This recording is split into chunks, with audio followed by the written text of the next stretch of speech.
Break के बाद आपका स्वागत और बुलेटिन में चलिए बात अब डबल निगम डबल घमासान की, यानी डबल निगम चुनाव की। तो प्रदेश के 3 निगमों में चुनाव जारी है। जयपुर ग्रेटर नगर निगम क्षेत्र में वोटिंग हो रही है, साथ ही कोटा दक्षिण और जोधपुर दक्षिण में भी वोटिंग लगातार जारी है। महज कुछ वक्त है अब इस वोटिंग को खत्म होने में। कोरोना पॉजिटिव लोग भी वोटिंग कर सकेंगे, हालांकि उन्हें सबसे अंत में मिलेगा वोट करने का अधिकार। कई क्षेत्रों में बागियों ने भी त्रिकोणीय मुकाबला बनाया है और क्योंकि ये दिन बहुत महत्वपूर्ण है और अब से कुछ देर का समझिए वक्त बाकी है जब अब ये वोटिंग प्रक्रिया खत्म हो जाएगी। 3 अलग अलग जगह से 3 रिपोर्टर्स हमारे साथ जुड़े हुए हैं। हमारे सहयोगी अभिषेक, साथ ही साथ शिव प्रकाश और कोटा से भंवर एस चारण भी हमारे साथ जुड़े हुए हैं। सबसे पहले अभिषेक आप ही के पास, क्योंकि अब वोटिंग प्रक्रिया बस खत्म होने वाली है, क्या कुछ अपडेट आपके पास? और क्योंकि अंतिम जो परसेंटेज है उसको आने में थोड़ा वक्त लगेगा, लेकिन ओवरऑल देखें तो कैसा रहा आज का दिन?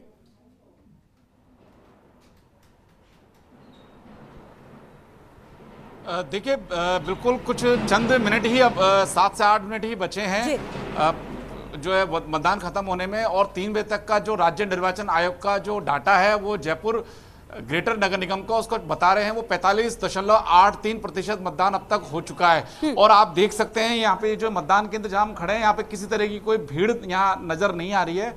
अधिकतर लोग मतदान यहाँ पे कर चुके हैं। और आप देख सकते हैं मेरे साथ जो है यहाँ पे जो BLO साहब भी मौजूद हैं। BLO साहब, भीड़ नहीं होने का क्या कारण है? क्योंकि लास्ट टाइम पे हमने पिछले चुनाव में देखा कि लास्ट टाइम पे भीड़ आती है, इस बार यहाँ भीड़ नहीं है। भीड़ इसलिए नहीं कि अब ये मतदान केंद्र सहायक मत और बूथ और बना दिया, तो उसमें क्या वोटर 2 जगह बट गए, उस वजह से भीड़ नहीं है। तकरीबन कितना अब तक मतदान हो चुका होगा? 3 बजे तक तो हो गया था करीबन 60% के आसपास इस मतदान केंद्र में।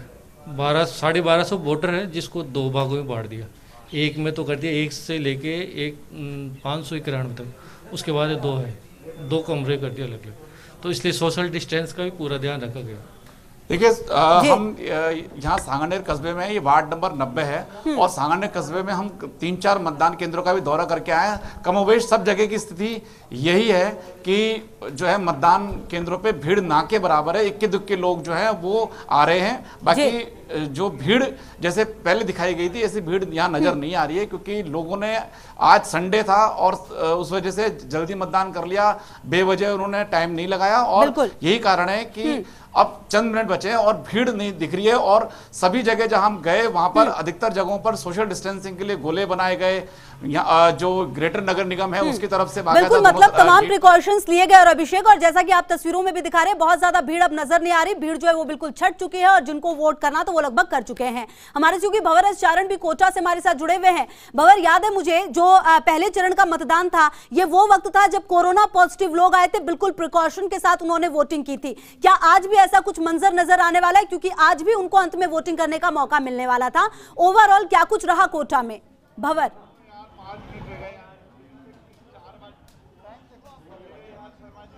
देखिए, इक्के दुक्के ऐसे मतदाता हैं जो कि कोरोना पॉजिटिव हैं और उनकी तरफ से जो संबंधित डिस्पेंसरीज़ है वहाँ चिकित्सा विभाग ने उनके लिए PP किट की व्यवस्था की है, कि स्टाफ की व्यवस्था की है और साथ में अलग वैन की व्यवस्था की है उनकी वोटिंग करवाने के लिए।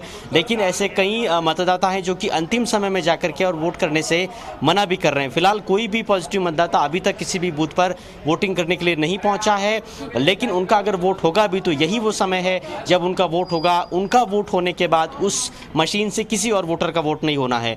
बहरहाल अगर ओवरऑल वोटिंग की बात की जाए तो छिटपुट घटनाओं को छोड़ करके कोटा में शांतिपूर्ण ढंग से पूरी मतदान प्रक्रिया संपन्न हुई है। और अगर मतदान का कोई आंकड़ा मैं आपसे शेयर करने की कोशिश करूं तो करीब 60% मतदान जो है वो कोटा दक्षिण निगम में हुआ है। लेकिन ये अंतिम और आधिकारिक डाटा नहीं है, अभी इस डाटा को कंपाइल होना है और लास्ट का जो पौन घंटा है उसका वोटिंग इसमें शामिल नहीं है। तो वो सब मिला करके 65.12% जो कि कोटा उत्तर नगर निगम का वोटिंग आंकड़ा है, क्या दक्षिण निगम का आंकड़ा उसको पार कर पाएगा या फिर उसके आसपास रहेगा, ये देखने वाली बात होगी। लेकिन फिलहाल वोटिंग का दौर खत्म हो चुका है। तस्वीरें मैं आपको दिखाना चाहता हूं, जो प्रेमाइसेस में एंटर कर चुके हैं केवल वही वोटर अब वोट कर पाएंगे। मास्क के बिना अंदर एंट्री सवेरे के बाद से नहीं थी, तो एक तरह से वोटिंग प्रक्रिया जो है वो समाप्त हो चुकी है। कुल मिला के 289 प्रत्याशी चुनाव मैदान में कोटा दक्षिण नगर निगम के लिए थे। 3,76,313 कुल मतदाता थे और 623 कुल मतदान केंद्रों का यहाँ पर गठन किया गया था। साथ ही अभिषेक आपको जयपुर से लगातार बता रहे थे कि भीड़ बिल्कुल भी नहीं है और बहुत आराम से सोशल डिस्टेंसिंग को मेंटेन करते हुए वोटिंग हो रही है। कुछ ऐसा ही नज़ारा कोटा में भी आज पूरे दिन हमारे को देखने को मिला है। इसकी वजह शायद ये है कि एक तो डबल नगर निगम हो गया है, वार्ड्स की तादाद बढ़ गई है, वार्ड्स छोटे हो गए हैं, तो वोटिंग सेंटर पर दबाव कम हो गया है वोटर्स का, और जो वोटर्स आ रहे हैं वो भी बड़े आराम से अपना वोट कर पा रहे हैं। बहरहाल वोट करने के बाद आप देखिए कुछ सीनियर सिटीजन यहाँ पर मौजूद है, मैं उनकी कोई राय आप तक पहुँचाने की कोशिश करूँ। बाबूजी, वोट तो आपने दे दिया। ऐसा है, मैं जो है इस इलाके का नहीं हूँ, मैं 21 वार्ड का हूँ। अच्छा। मैंने तो करीबन 11-12 बजे ही वोट दे दिया था और बड़ा शांतिपूर्वक वोट चला है। कहीं भी कुछ भी कोई कोरोना को लेकर के सारे सुरक्षा इंतजाम आपको मिले बूथ पर? बिल्कुल सुरक्षा, कोरोना की वजह से सोशल डिस्टेंसेज और मास्क वगैरह, सैनिटाइज वगैरह का पूरा बंदोबस्त। जी, ये जो 2 निगम हुए हैं, इससे क्या इसके लिए वोट कर चुके हैं आप? हाँ। तो क्या उम्मीद है आपको, इससे वाकई में कोई तरक्की के बड़े पंख लग जाएंगे? हाँ, क्योंकि लोड कम पड़ेगा तो बट नेचुरल जो है वहाँ की व्यवस्था, सफाई, ये वो सब अच्छी होगी, इसमें कोई दो राय नहीं है। बाबूजी, आपके शहर ने सपना देखा हुआ स्मार्ट सिटी बनने का, क्या स्मार्ट सिटी बन रहा है क्या कोटा? हाँ? कोटा बन रहा है क्या स्मार्ट सिटी? मेरे से बात मत करो बेटा। चलिए, आप कुछ बताना चाहेंगे? कोटा स्मार्ट सिटी बनने की तरफ बढ़ रहा है, ऐसा लगता है क्या आपको? मुझे तो नहीं लग रहा है। नहीं लग रहा है। चलिए देखिए, वोटर्स की नाउमीदी भी है, उम्मीदी भी है, कुछ शिकवे शिकायतें भी है और साथ में बहुत सारी उम्मीदें भी है। लेकिन आप देखिए, मतदान जो प्रक्रिया है वो करीब करीब संपन्न हो चुकी है और जो राजमाइश प्रत्याशियों की तरफ से इस बात की हो रही है कि आखिरी वोटर को भी वोटिंग बूथ के अंदर एंटर करा के अपना वोट करना है। बिल्कुल भंवर, आपके पास वापस लौटेंगे, लेकिन इन सब के बीच जो दर्शक है उनको ये भी बता दें कि 3 निगमों में मतदान का जो समय है वो खत्म हो गया है। शाम के 5:30 बजते ही जो गेट है वो बंद हो गए, मतलब अब लाइन में लगे हुए लोग ही सिर्फ मतदान कर पाएंगे। ये खबर वक्त 5:30 हो चुका है और जो वक्त है वो खत्म हो गया है मतदान का, और अब लाइन में लगे हुए लोग ही सिर्फ मतदान कर पाएंगे। तीनों निगमों में मतदान का समय खत्म हुआ है। तो जो मौका था मतदान करने का वो अब खत्म हो गया है, मतलब ईवीएम में कैद हो गई है अब प्रत्याशियों की किस्मत। शिव प्रकाश भी हमारे सहयोगी लगातार जोधपुर से हमारे साथ जुड़े हुए हैं।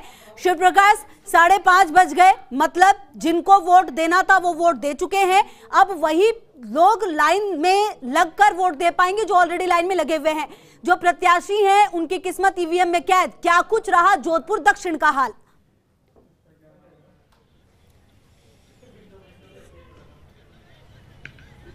जी, जोधपुर नगर निगम दक्षिण की अगर बात की जाए तो आज 312 प्रत्याशियों का भाग्य है वो मतपेटियों में बंद हो चुका है, जिसमें से 160 प्रत्याशी भाजपा और कांग्रेस के हैं, तो वहीं 152 प्रत्याशी है वो निर्दलीय प्रत्याशी है जिन्होंने दोनों ही पार्टियों के समीकरण बिगाड़ने का काम किया है।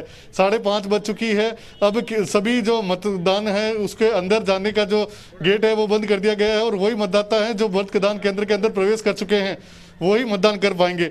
हमारे साथ जो है कुछ स्थानीय लोग मौजूद हैं, उनसे बात करेंगे कि उन्होंने मतदान किया तो उनके किस तरह की जो उनकी उम्मीदें हैं। बताया सर कि आज आपने मतदान किया है, किन उम्मीदों के साथ आपने मतदान किया है?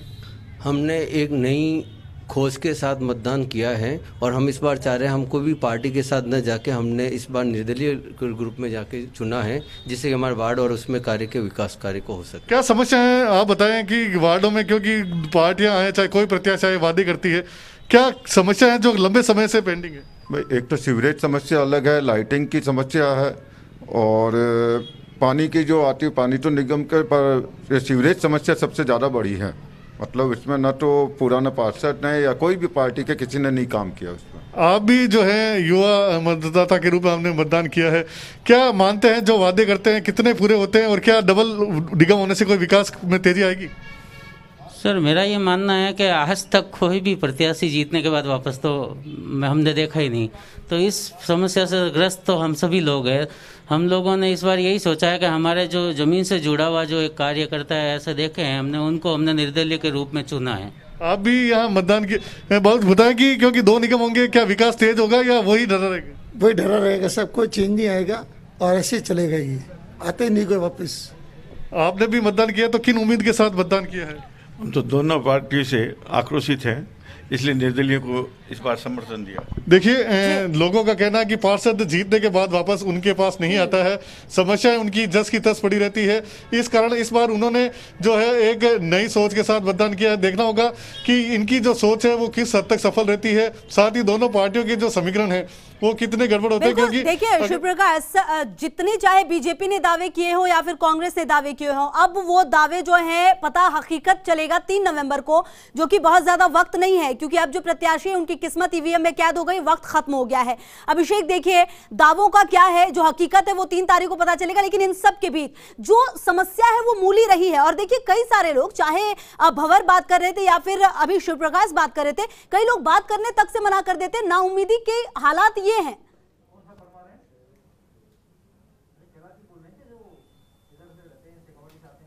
बिल्कुल खुशबू, नाउम्मीदी के हालात आप देख सकते हैं कि सुबह जब हम सांगनेर विधानसभा क्षेत्र में ही प्रतापनगर सेक्टर 8 के एक मतदान केंद्र में गए तो वहां पर एक हमने उस समय दिखाया कि एक घर है जहां पर उन्होंने एक पैम्पलेट लगा रखा है जिस पर लिखा है कि वोट उसी को देंगे जो रोड लाइट ठीक कराएगा। आप देख सकते हैं कि मतलब कितना छोटा इश्यू है कि एक रोड लाइट के लिए उसने अपने पैम्पलेट लगा रखा है उस मतदाता ने कि वोट उसी को मिलेगा जो रोड लाइट लगवाएगा।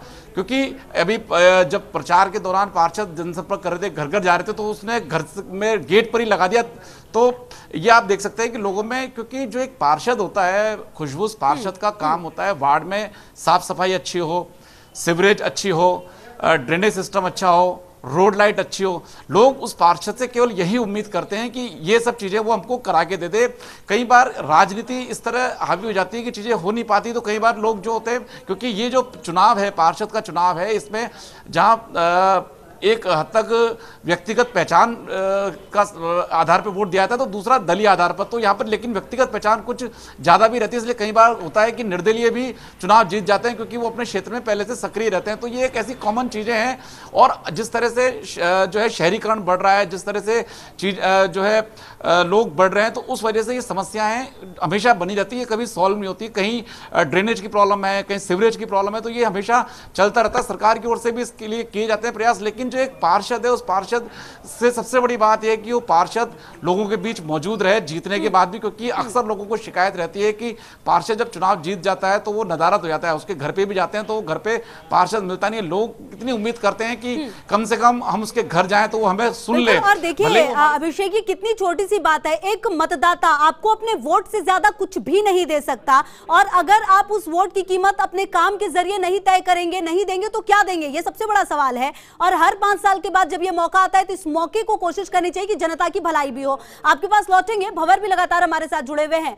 भंवर, लगातार आप ग्राउंड जीरो पर मौजूद थे और लगातार बातचीत हो रही थी, और बात अगर कोटा दक्षिण की जाए, जो युवा वोट बैंक है वो वहां पर ज्यादा है, और सबसे बड़ी बात कोटा में भविष्य है। भंवर, कैसे आखिर उस भविष्य को संवारा जाए, किनके कंधों पर जिम्मेदारी की, ये तो 3 नवंबर को पता चलेगा। लेकिन फिलहाल जनता का मूड किस तरीके का नजर आया आज पूरे दिन?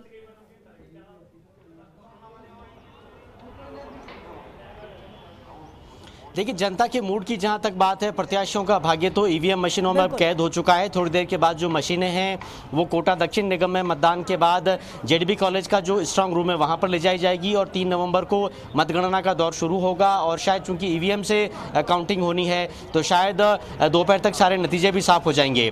लेकिन रिजल्ट से पहले एक पब्लिक पोल होता है, पब्लिक ओपिनियन होती है, और लगातार कोटा उत्तर और दक्षिण निगम में जिस तरह से मैंने इलेक्शन को ग्राउंड जीरो पर जाकर समझने की, कवर करने की और ये जानने की कोशिश की कि हवा में चल क्या रहा है, मोटे तौर पर यह अवधारणा है कोटा के मतदाताओं की कि कोटा उत्तर जो नगर निगम क्षेत्र है, कोटा उत्तर निगम में कांग्रेस भारी नजर आ रही है, लेकिन कोटा दक्षिण निगम में वोट जो है वो बीजेपी के बनने के पूरे आसार है।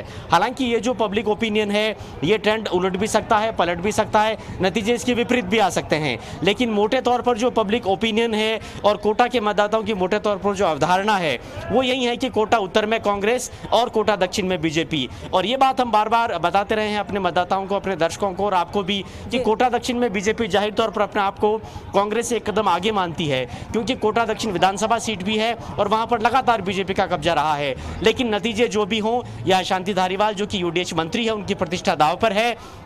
और शांति धारीवाल ही वो नेता हैं, वो कैबिनेट मंत्री हैं जो कि 1 से 2 नगर निगमों को करने का जो पूरा का पूरा ये प्लान है, इसके एक तरह से आविष्कारक, इसके जनक रहे हैं। तो जाहिर तौर पर यहाँ के नतीजों से उनकी प्रतिष्ठा जुड़ी है, खास तौर से कोटा उत्तर नगर निगम के चुनाव परिणामों से। तो वहीं लोकसभा स्पीकर ओम बिरला भले ही लोकसभा के स्पीकर बन गए हों, संवैधानिक पद पर होने की वजह से वो एक्टिव पॉलिटिक्स में नहीं दिखे हों, लेकिन उन्होंने कोटा में लगातार कैंप किया है और बहुत से कैंडिडेट्स ने जुगत लगाई है कि उनको बिरला जी का आशीर्वाद मिल जाए। किसको कितना मिला है कहना मुश्किल है, लेकिन 3 नवंबर को मतगणना होगी और इसके बाद एक और बड़ा दौर चलने वाला है कि मेयर कौन बनेगा। कोटा उत्तर नगर निगम में मेयर का पद ऐसी महिला के लिए रिजर्व है, तो वहां पर ज्यादा चांसेस नहीं है, लेकिन कोटा दक्षिण में मेयर का पद ओपन टू ऑल है, जनरल कैटेगरी का है और वहां 3-4 मजबूत दावेदार जो हैं वो मैदान में है। फिलहाल हर कोई ये मानकर चल रहा है कि वहां पर बीजेपी का बोर्ड बनेगा, लेकिन नतीजे चौंका भी सकते हैं। तो एक बड़ा दौर जो है चुनाव प्रक्रिया का, निगम चुनावों का, वो संपन्न हो चुका है। अब एक बड़ी रफ्तार, एक बड़ी दौड़ शुरू होने वाली है कि मेयर की कुर्सी पर कौन बैठेगा, डिप्टी मेयर कौन बनेगा। ये बात आपने बहुत महत्वपूर्ण कही कि एक चुनौती खत्म हुई है जरूर और जो जनता है उन्होंने अपना काम कर दिया है, लेकिन अब जो चुनौती है वो आने वाली पार्टियों के लिए होगी। और सबसे बड़ी बात कि 3 नवंबर को जब जीत मिलेगी उसके बाद क्या, मेयर कौन, डिप्टी मेयर कौन। लगातार शिवप्रकाश भी हमारे साथ जुड़े हुए हैं। शिवप्रकाश, बात जोधपुर दक्षिण की जाए, किस तरीके से यह चुनाव अगर ओवरऑल देखें हम, जोधपुर उत्तर से अलग रहा और जो मुद्दे रहे वो किस तरीके के रहे, और सबसे बड़ी बात कि जो असली चुनौती शुरू होगी उसमें कौन कौन से नाम सामने हैं?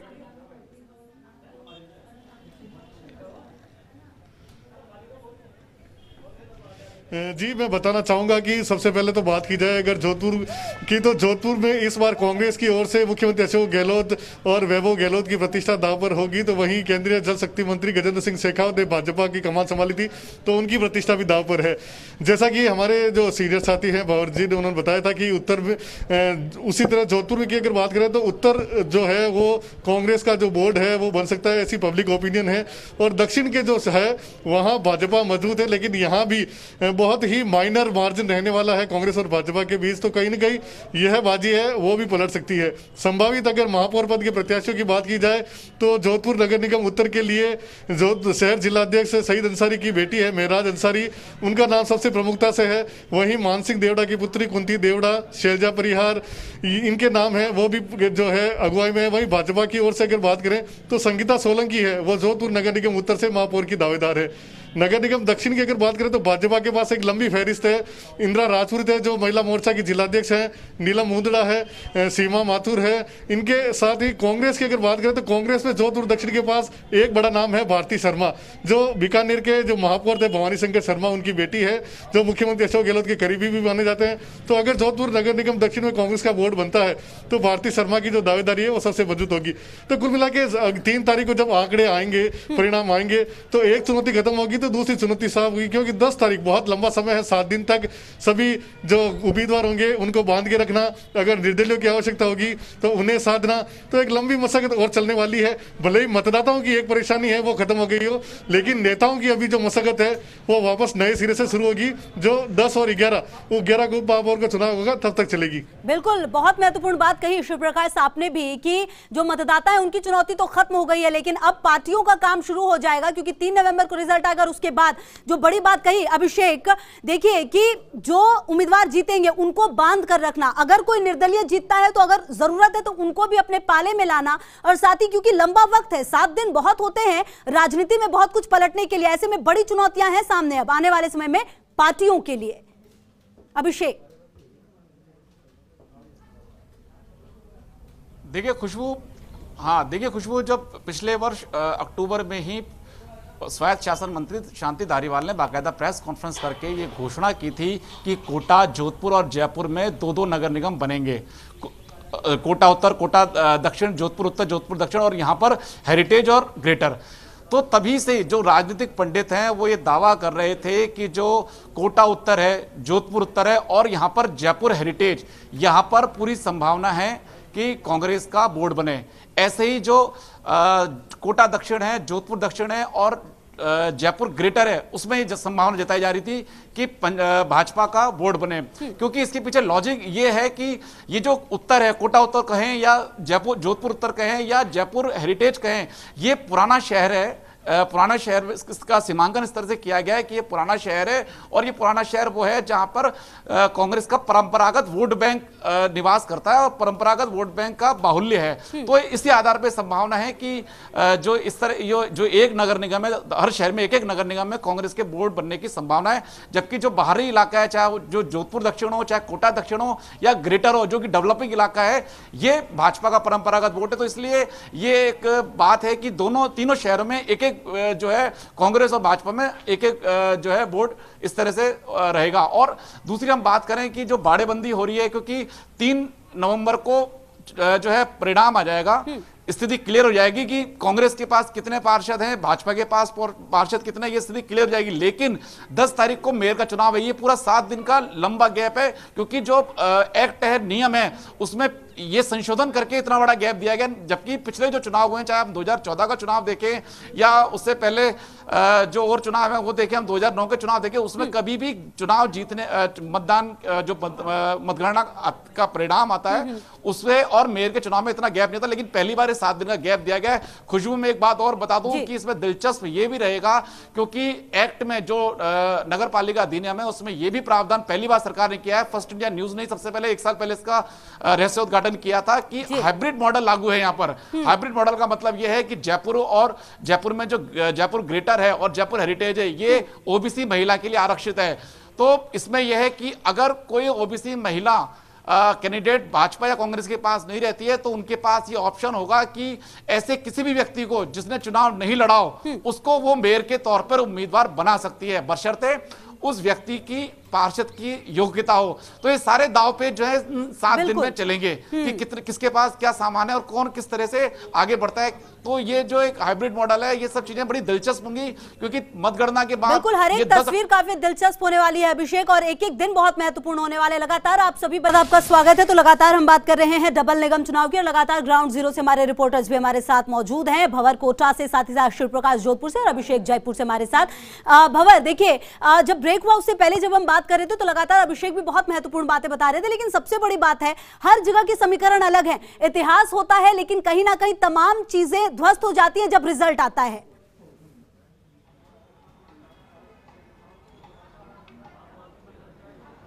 जी हाँ, बिल्कुल। देखिए, कोटा में कांग्रेस के पास सिर्फ और सिर्फ एक ही संजीवनी थी और वो था शांति धारीवाल का जादू और उनका विकास का रथ, जो कि कोटा में पिछले 1.5-2 साल से वो घुमा रहे हैं करीब 2.5-3 हज़ार करोड़ के विकास कार्यों के प्रोजेक्ट्स के साथ। उन्होंने कितना काम किया है, काम तो किया है, लेकिन कितना किया है ये देखने वाली बात होगी। कोटा उत्तर में कांग्रेस काफ़ी हद तक आश्वस्त है बम्पर जीत को लेकर के, लेकिन दक्षिण में क्या माइनर मार्जिन रह जाएगा, कांग्रेस बिल्कुल करीब पहुँच जाएगी, या फिर कांग्रेस कोई उलटफेर वाले नतीजे दे देगी, या फिर दक्षिण में वैसे ही होगा जो कि पहले होता आया है। विकास का जादू चलने से थोड़ा बहुत सीटों का जो आंकड़ा है वो कांग्रेस के फेवर में बढ़ जाएगा। इन सब के बीच में फिलहाल मतदान केंद्रों पर क्या हो रहा है ये मैं आपको दिखाने की कोशिश कर रहा हूं। फिलहाल मैं कोटा के दक्षिण नगर निगम के मल्टीपर्पज स्कूल के पोलिंग बूथ पर मौजूद हूं और फिलहाल जो सीलिंग का काम है वो यहाँ पर हो रहा है। सारी पार्टियों के जो पोलिंग एजेंट है वो यहाँ पर मौजूद हैं और आप फिलहाल देख सकते हैं तस्वीरों में सीलिंग का जो काम है वो बूथों के अंदर हो रहा है। इसके बाद सारी जो चिप्स हैं और जो ईवीएम मशीनें हैं उनको स्ट्रांग रूम जो बनाया गया है कोटा दक्षिण निगम का, जेडीबी कॉलेज कोटा, वहां ले जाया जाएगा। उत्तर निगम की जितनी मशीनें हैं वो कॉमर्स कॉलेज में है और जिला निर्वाचन अधिकारी उज्जवल राठौड़ ने अभी रिव्यू किया है मतगणना की पूरी तैयारियों का, टेबलवार और वार्डवार पूरी काउंटिंग का। जो तस्वीर आप दिखा रहे हैं वो इस बात की तस्दीक करती है कि जो जनता ने है अपना वोट दे दिया और अब तमाम चीजें सील हो रही हैं और अब जो 3 तारीख है उसको रिजल्ट पता चलेगा। देखिए शिव प्रकाश, इस बार का चुनाव ऐतिहासिक रहा है, 2 निगम रहे, कई बदलाव किए गए बीजेपी की तरफ से, कांग्रेस की तरफ से, और अब फाइनली जो चुनाव है वो खत्म हो चुका है। शिव प्रकाश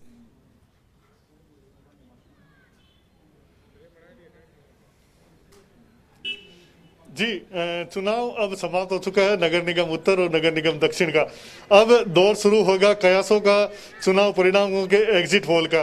सभी जो प्रत्याशी हैं वो अपने स्तर पर आकलन करेंगे, जो पार्टी के आला अधिकारी है वो अपने स्तर पर आकलन करेंगे और जो आम नागरिक है वो अपने स्तर पर आकलन करेगा। लेकिन अभी तक जिस तरह से आकलन मैंने पहले भी बताया था कि जो सामने आया है वह नगर निगम उत्तर में जो है अपने कांग्रेस की है वो काफ़ी अच्छी सफलता मिलती हुई नजर आ रही है। तो वहीं दक्षिण की अगर बात करें तो भाजपा को काफी अधिक जो है सफलता तो नहीं मिलेगी, लेकिन कांग्रेस से थोड़ा अधिक वो रह सकती है। तो अब जो है दोनों ही पार्टियों का काम होगा कि जो निर्दलीय प्रत्याशी है जो मजबूत रूप से जीतने तो कहीं ना कहीं साफ है शिव प्रकाश की अब जो काम है वो पार्टियों का रह गया है। जनता ने अपना काम कर दिया है, जनता ने अपना मन बनाकर वोट दे दिया है। बहुत बहुत शुक्रिया आप सभी का हमारे साथ जुड़ने के लिए और ग्राउंड जीरो से तमाम तस्वीरों को दिखाने के लिए। तो देखिए जो आपने है अपना काम कर दिया है, लेकिन अब तमाम चीजें प्रत्याशियों के पास भी नहीं, अब पार्टियों के पास है। देखना यह होगा कि 3 तारीख को रिजल्ट क्या आता है। बहरहाल इस बुलेटिन में इतना ही। खबरों के लिए बने रहिए फर्स्ट इंडिया न्यूज के साथ। नमस्कार।